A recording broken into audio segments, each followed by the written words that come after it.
TV, forever on fire. ಮಾಜಿ ಪ್ರಧಾನಿ ಮನಮೋಹನ್ ಸಿಂಗ್ ನಿಧನ ಹಿನ್ನೆಲೆ ರಾಷ್ಟ್ರದಾದ್ಯಂತ 7 ದಿನಗಳ ಕಾಲ ಶೋಕಾಚರಣೆಯನ್ನ ಮಾಡಲಾಗ್ತಿದೆ. ಆದ್ದರಿಂದ ಹೊಸ ವರ್ಷದ ಸಂಭ್ರಮಕ್ಕೂ ಕೂಡ ಬ್ರೇಕ್ ಬಿದ್ದಿದೆ. ಮೈಸೂರು ಅರಮನೆಯಲ್ಲಿ ನಡೆಯುತ್ತಿದ್ದ ಕಾರ್ಯಕ್ರಮ ರದ್ದಾಗಿದೆ. ಎಂದಿನ ಲೈಟ್ ಶೋ ಕೂಡ ರದ್ದು ಮಾಡಿದ ಅರಮನೆ ಆಡಳಿತ ಮಂಡಳಿ. ಸಂಪೂರ್ಣ ಕಾರ್ಯಕ್ರಮಗಳನ್ನು ರದ್ದು ಮಾಡೋದಕ್ಕೆ ತೀರ್ಮಾನವನ್ನ ಮಾಡಲಾಗಿದೆ.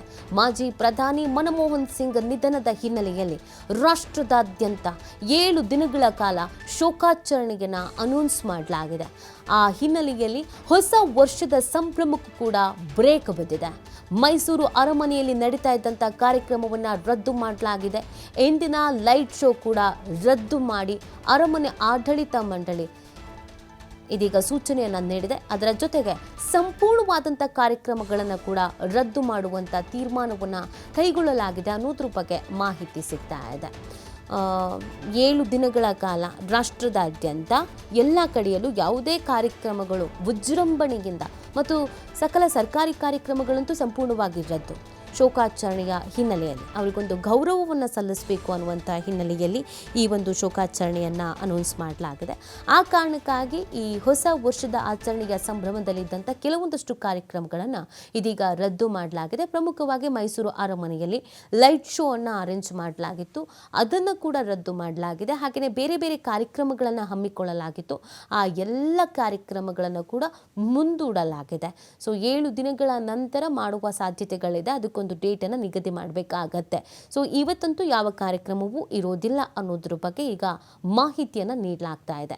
ಮೈಸೂರು ಅರಮನೆಯಲ್ಲಿ ನಡೀತಾ ಇದ್ದಂಥ ಕಾರ್ಯಕ್ರಮವನ್ನು ಸಂಪೂರ್ಣವಾಗಿ ರದ್ದು ಮಾಡಲಾಗಿದೆ. ಅಲ್ಲಿನ ಆಡಳಿತ ಮಂಡಳಿ ಈ ಬಗ್ಗೆ ಮಾಹಿತಿಯನ್ನು ಹಂಚಿಕೊಂಡಿದ್ದಾರೆ. ಬಹುದಿನಗಳಿಂದ ತಯಾರಿಯನ್ನು ಮಾಡಿಕೊಳ್ಳಲಾಗಿತ್ತು. ಆದರೆ ಈಗೊಂದು ಗೌರವ ಸಲ್ಲಿಸಬೇಕು ಅನ್ನುವಂಥ ನಿಟ್ಟಿನಲ್ಲಿ ರಾಷ್ಟ್ರದಾದ್ಯಂತ 7 ದಿನಗಳ ಕಾಲ ಶೋಕಾಚರಣೆಯನ್ನು ಅನೌನ್ಸ್ ಮಾಡಿರುವಂಥ ಕಾರಣಕ್ಕಾಗಿ ಆ ಗೌರವವನ್ನು ಸಲ್ಲಿಸೋದಕ್ಕೆ ಅಂತ ಈ ಕಾರ್ಯಕ್ರಮಗಳನ್ನು ಸ್ಥಗಿತ ಮಾಡಲಾಗಿದೆ.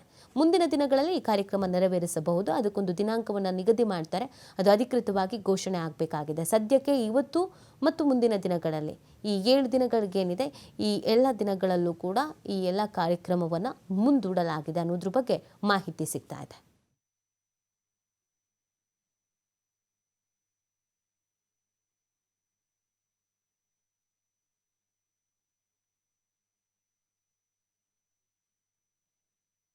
ಮಾಜಿ ಪ್ರಧಾನಿಗಳಾದಂತಹ ಡಾಕ್ಟರ್ ಮನಮೋಹನ್ ಸಿಂಗ್ ಅವರು ನಿಧನ ಹೊಂದಿದ್ದಾರೆ.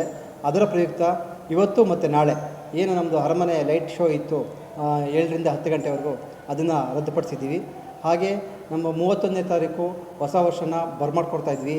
12ನೇ ತಾರೀಕು 12 ಗಂಟೆಗೆ 31ನೇ ತಾರೀಕು 12 ಗಂಟೆಗೆ ನಮ್ಮ ಮೈಸೂರು ಅರಮನೆ ಮಂಡಳಿ ವತಿಯಿಂದ ಪಟಾಕಿಗಳನ್ನ ಹೊಡೆಸ್ತಾ ಇದ್ವಿ, ಬಿರುಸು ಬಾಣಗಳನ್ನ ಆಚರಣೆ ಮಾಡ್ತಾಯಿದ್ವಿ. ಮತ್ತು ನಮ್ಮ ಪೊಲೀಸ್ ಬ್ಯಾಂಡ್ ಇತ್ತು, ಆ ಪೊಲೀಸ್ ಬ್ಯಾಂಡು ಮತ್ತು ಪಟಾಕಿಗಳನ್ನ ಬಿರುಸು ಬಾಣಗಳನ್ನ ನಾವು ಏನು ಮಾಡಿಸ್ತಾ ಇದ್ವಿ, ಅದನ್ನು ನೋಡಲಿಕ್ಕೆ ಆಕರ್ಷಣೀಯವಾಗಿತ್ತು. ತುಂಬ ಸಾವಿರಾರು ಸಂಖ್ಯೆಯಲ್ಲಿ ಜನಗಳು ನೈಟ್ ಬರ್ತಾಯಿದ್ರು.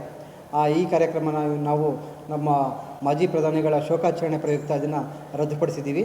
ಹಾಗೆ ಉಳಿದಂಥ ಕಾರ್ಯಕ್ರಮ ನಮ್ಮದು ಏನು ಫ್ಲವರ್ ಶೋ ಇರುತ್ತೆ ಅದು ಮಾತ್ರ ಯಥಾಸ್ಥಿತಿಯಲ್ಲಿ 31ನೇ ತಾರೀಕುವರೆಗೂ ಇರುತ್ತೆ. ನಾವು ಏನಾದರೂ ಪುಷ್ಪ ಚೆನ್ನಾಗಿದ್ದರೆ 1ನೇ ತಾರೀಕುವರೆಗೂ ಸಹ ಅದನ್ನು ನಾವು ಕಂಟಿನ್ಯೂ ಮಾಡ್ತೀವಿ. ಮತ್ತು ಲೈಟ್ ಶೋ ಮಾತ್ರ ಇವತ್ತು ಮತ್ತು ನಾಳೆ ಇರೋದಿಲ್ಲ. ಇನ್ನು ಯಥಾಸ್ಥಿತಿಯಲ್ಲಿ 31ವರೆಗೂ 7ರಿಂದ 10 ಗಂಟೆವರೆಗೂ ಲೈಟ್ ಶೋ ಇರುತ್ತೆ. ನಾವು ಈ ಏನು ಲೈಟ್ ಶೋನ ನಾವು ಸಂಭ್ರಮಾಚರಣೆ ಮಾಡ್ತಾಯಿದ್ವಿ, ಅದನ್ನು ನಾವು ಈ ಶೋಕಾಚರಣೆ ಪ್ರಯುಕ್ತ ಅವರಿಗೆ ಒಂದು ಇದನ್ನು ಶೋಕಾಚರಣೆಯನ್ನು ಗೌರವ ಸೂಚಿಸೋದಕ್ಕೋಸ್ಕರ ನಮ್ಮ ಮಂಡಳಿಯಿಂದ ಎಲ್ಲರ ಪರವಾಗಿ ಹಾಗೂ ನಮ್ಮ ಮುಖ್ಯ ಕಾರ್ಯನಿರ್ವಹಣಾಧಿಕಾರಿಗಳು ಹಾಗೂ ಮತ್ತು ನಮ್ಮ ಉಪದೇಶಕರ ಪರವಾಗಿ ಎಲ್ಲರೂ